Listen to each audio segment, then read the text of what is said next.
great, ain't it?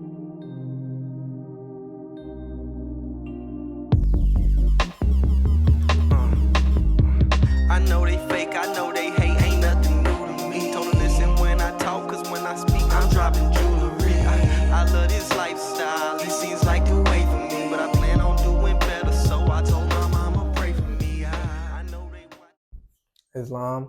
Good evening. This is Caleb Lander Bay, a representative of the Moorish in my own way.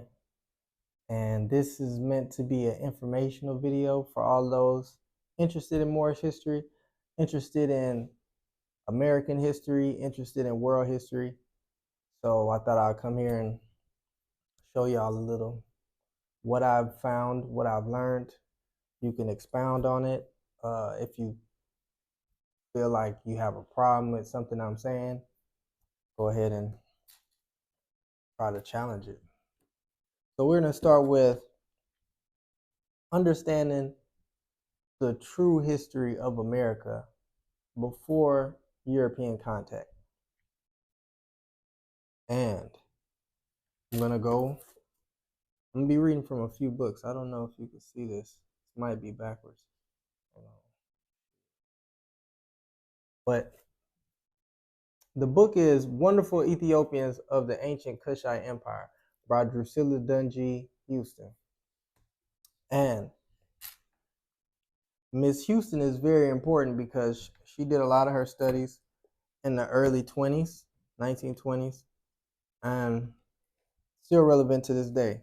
So, our story will deal with the ancient Kushite empire of the Ethiopians that covered 3 continents and held unbroken sway for 3,000 years. Now, when she's speaking about these 3 continents, we have to use our inner eye, our mind of discernment. Now, in reality, the main continents are America, Africa, and Asia. So when she's saying they held sway of 3 continents, you can't use a European ideology or mindset that America is not in this equation. So we'll expound on that a little later. Well, actually, we can go into this next book called Lost Tribes, and I'll try to put a quote on the screen and put pictures of these books because it's backwards so you can see. But this is a book called Lost Tribes and Promised Lands by Ronald Sanders. And he kind of speaks about these 3 continents, or 3 Indias, as they call it, or 3 Ethiopias. In the ancient times, the Europeans were very knowledgeable that there were other lands that they didn't know about, and they would associate these lands with the Ethiopian people or the Indian people, even though we know we're not Negroes, black, colored, or Ethiopians. But these are the terms that they use. So it says,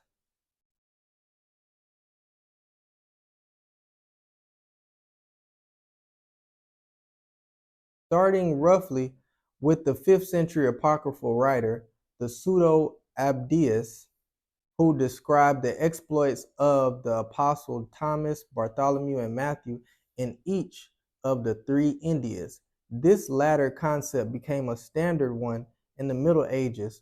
One of the 3 Indias faced Ethiopia, according to Pseudo-Abdias. The second faced Persia, and the third occupied the ends of the earth. Now, see, when we say the ends of the earth, speaking in ancient times, you have to use your context clues. The end of the earth is speaking about right here, Turtle Island, America. And trust me, we could talk about these things all day. We can go deeper.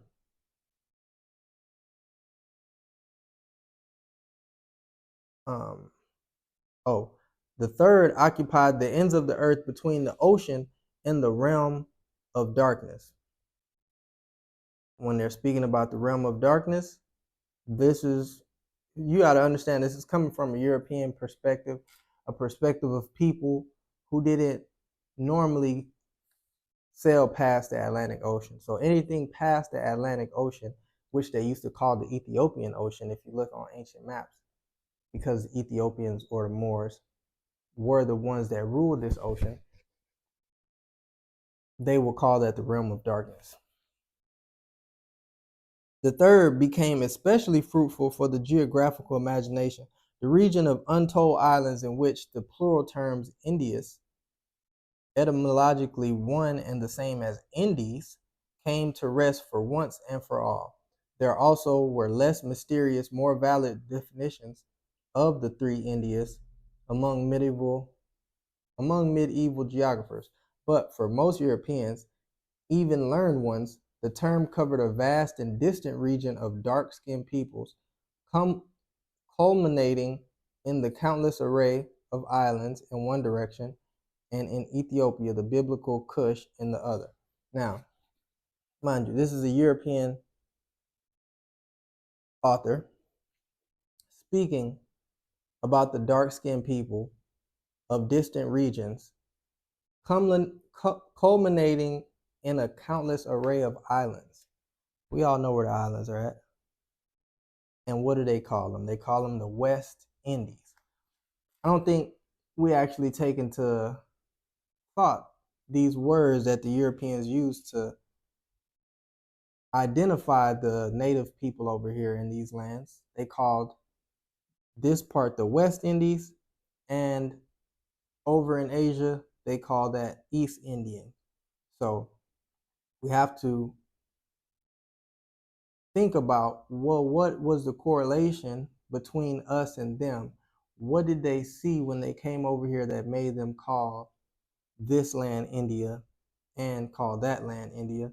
Because that is a European term or a European designation given to that land. And so I don't think they teach this too much in school, and we really don't go in that direction. But when they came here, they saw Moors. When they went to India, they saw Moors. So let's get into another quote from our beloved Drusilla Dungy Houston. She has an interesting name. She does. Now it says, our story passes on to another remnant of the ancient Kushite Empire, that baffling race, the Iberians, now represented by the Basques, then the Berbers of North Africa, another branch of the Kushite race. Some scientists have called them the descendants of the people of Atlantis, which is interesting because in school we are taught, well, they don't really speak about Atlantis. We find out about Atlantis from Homer in the Iliad. He speaks about the ancient Atlantis civilization, and we all take this as some type of fairy tale, some type of myth. But in reality, the more you dig into history, you see that Atlantis actually was an ancient advanced civilization, and we are the descendants of Atlantis, which is why you have a city called Atlanta on the eastern coast next to the Atlantic Ocean, and the islands, which we call the Caribbean islands, at one point was called the Atlantis Islands, which you could look this up. This is all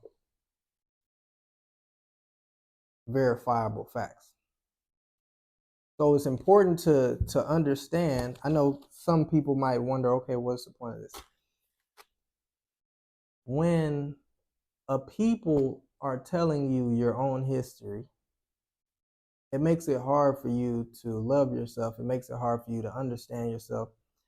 If you don't know where you come from, you don't know where you're going, which is why it was very important for European conquerors to tell the people that were being conquered a story about themselves that was not true, and vice versa, or in reverse, tell them grandeur stories about themselves. So it's important to uncover the expanse, vast, wonderful history that goes back thousands and millions of years of the Moors in North, Central, and South America and all around the globe. So, as we continue,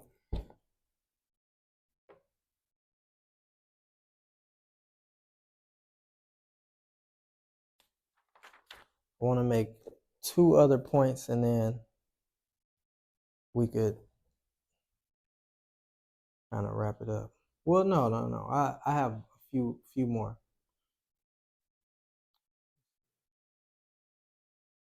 It says,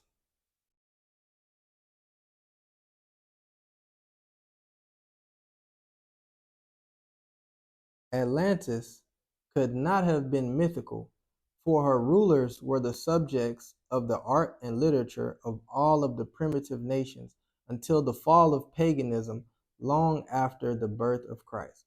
Another division of Atlantis was transatlantic America. There, there, the mysterious mound builders represent the ancient Kushite race. Now, when we're speaking about the mound builders, you could think of mound builders as pyramid builders. When you look at the shape of the mound, there are more. I actually heard the brother Asir the Duke of Tears bring this out. There are more mounds in North, Central, and South America than there are in Africa, which is said, and the mounds are older, which is said to have been the center of pyramids and the origin of pyramids in the Sudan region, which is Upper Egypt, close to Upper Egypt. There are more pyramids over here built in more styles. I think about 2,000, and there's only about 200 or maybe 400 at the most, 200 in Africa. So when we speak about the ancient mound builders, this is a key word when you're doing history. Historians have said, which, and I'll show evidence in the future. Historians have said that the ancient mound builders are not in any relation to the modern day Native American that you see right now on the reservation. They would even tell you this themselves. They didn't build the mounds.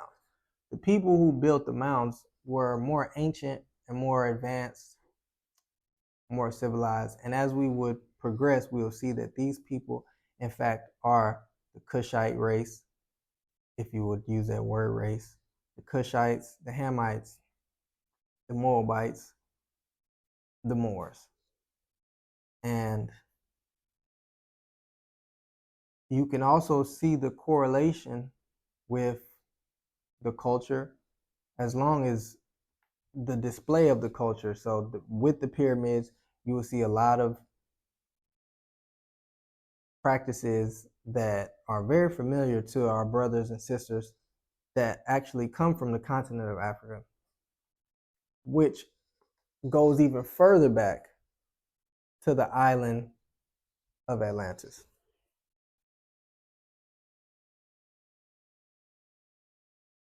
And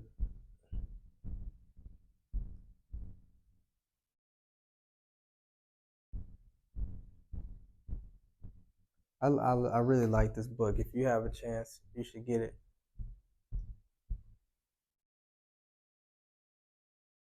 It says on page 7, the average modern historical book contradicts what the ancients said about the nations that preceded them. We cannot solve the stupendous problems that the world faces until we can read or write the riddle of the evolution of the races. Uninformed men make unsafe leaders. And this is very true. Everything that they're speaking about in school, I'm not going to say everything, but majority of what they're teaching in school from a historical standpoint actually contradicts the evidence. It contradicts what the ancient people said about themselves. For instance, the knowledge of astronomy and stars and the knowledge of planetary movements have always been known by ancient cultures, which is where the creation of the calendar comes from. Yet and still, they would have you to believe that the indigenous Moors in America had no knowledge or no real civilization outside of living in wigwams and teepees. Same thing with Central Africa, or sometimes they don't even speak about North Africa, but we could definitely speak about West Africa and Central Africa, South Africa. There is not any history that backs up publicly the advancement that us as a people have reached in fairly recent times as well as ancient times. There seems to be a worldwide conspiracy in literature to conceal the facts that this book unfolds. Now, mind you, this is from 1926. And if this woman in 1926 is saying that there is a worldwide conspiracy to conceal the facts, then you have to understand how much has been hidden almost 100 years later. So I encourage each and every one of you to get books. I have plenty of books that I'm showing right now. You have Lost Tribes, or you could try to get the PDF if you like the PDFs.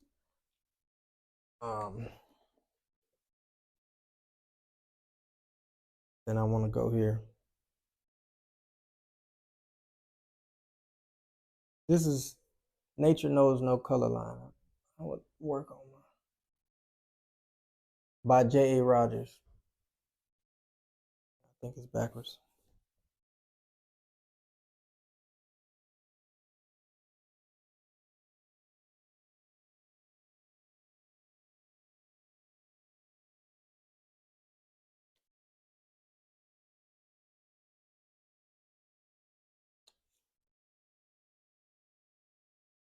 Oh, okay.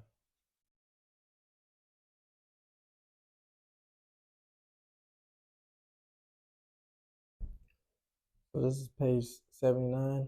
As you can see, this is a coat of arms of Moorish heads. I don't want to get too much into this because we're speaking about, this is in Europe, but we're speaking about America right now, so I don't want to get too far off topic. But there's a quote by Boswell and Dr. Johnson from his book that he wrote in 1773. So Boswell and Dr. Johnson saw descendants of these black people. Notice we're using the word black because that's what they're saying. I don't use the word black over here. When they visited Scotland, in his journey to the Hebrides, September 1st, 1773, Boswell wrote of one clan, the McCraes, some were as black and wild in their appearance as any American savages whatsoever. Now, this is 1773. And a professor, a doctor, which I have his book, I really haven't gotten to reading it, understands that the Americans, the American people, he's calling them, he's using the word black and calling them wild, obviously, because there are some wild people over here. But you have to really think about this, because when you look at the textbooks, they never show you dark-skinned people. They'll show you yellow people. They will show you maybe tan, but we've gotten so far away from actual history, and we've gotten away from looking at the sources to get in secondhand, third hand, fourth hand information about things that happened in the past. And the sad part is that we have Google. We have access to libraries online. You can get things from the Library of Congress. You can get, so many people have produced bodies of information and done the hard work, like people like J.A. Rogers. And this is information that we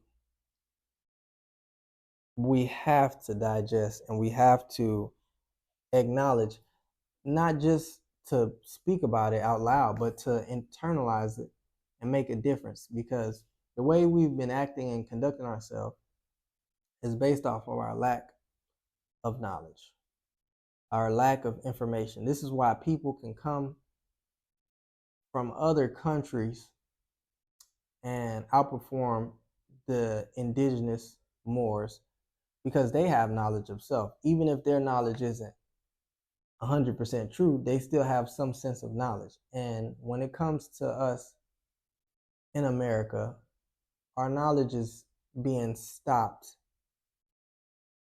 at 1619, when the first African slaves were brought here. You see quotations. And this is very problematic to the brain.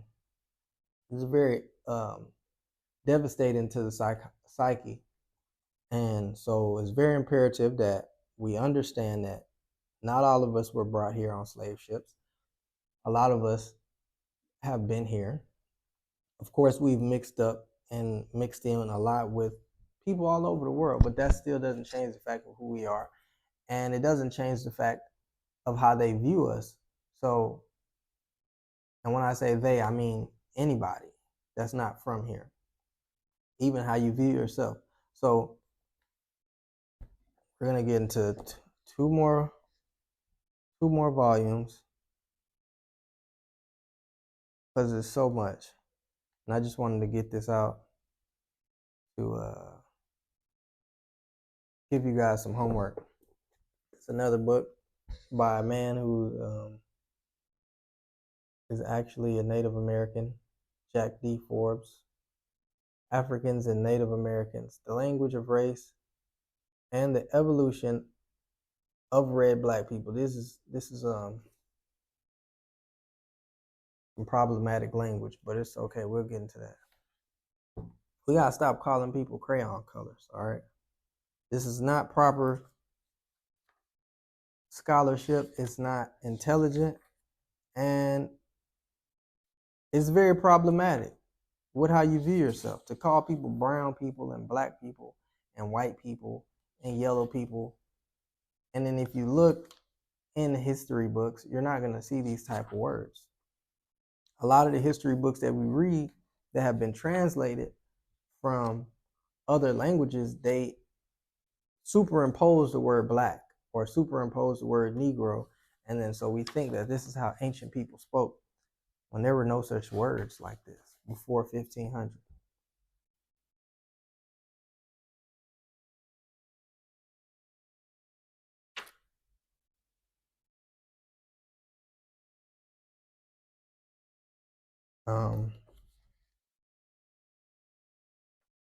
I think I'm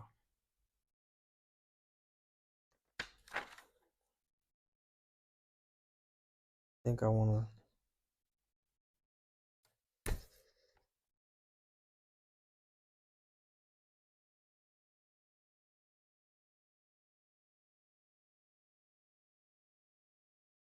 All right, I'm gonna read this one quote and then we'll close out. This one more. Get this one, because we're gonna be reading out of this one. This is Ancient and Modern Britons by David McRitchie. I might flip this the screen or the video. This is a book from, I think, the late 1800s. A Scottish man. This book is from,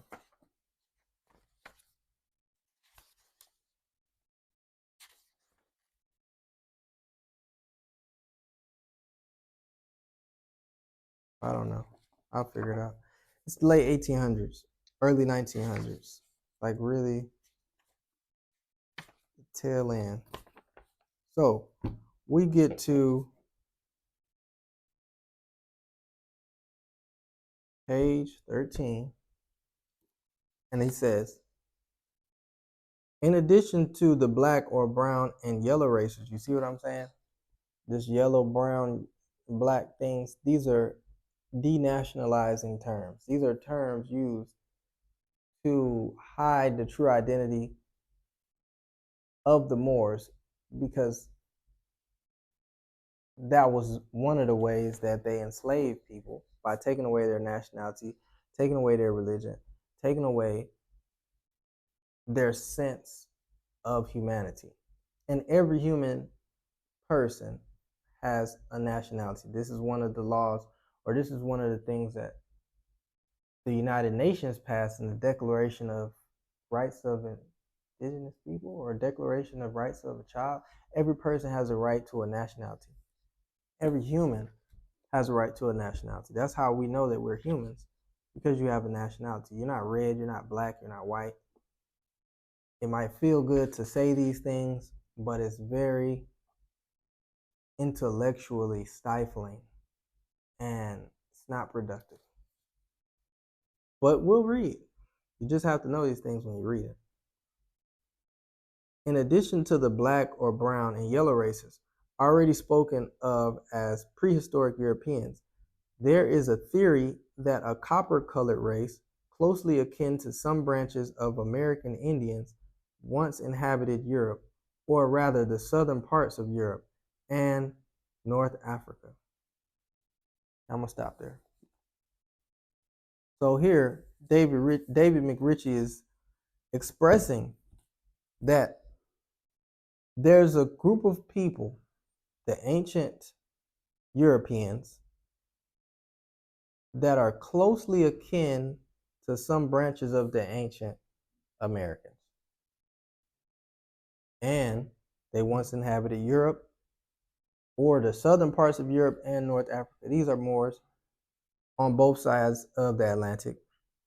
Notice he said copper color races. If we go into the 1828 Webster's Dictionary, you look up the word American, it says the copper color races, we'll look it up, but or I'll post it on the screen. Copper color races that were seen by the Europeans upon their arrival in America. All right, guys. Well, this is again Caleb Lander Bay. It's been good. It's been lovely. I hope you learned something. And we'll keep expounding more and more. I want to show more evidence and details about the true history of America as we can. Then in later episodes, we can speak about Europe, Asia, Africa. But it's important that we talk about America, because this is where everyone still comes to. You know, this is why this book is called Lost Tribes and Promised Lands, the Origin of American Racism, because this is the promised land. This is the land that everyone still flies to and somehow arrives seeking some type of form of milk and honey. We'll get into it though. All right. I hope you live as long as you want. I hope you never want as long as you live. Islam. I know the,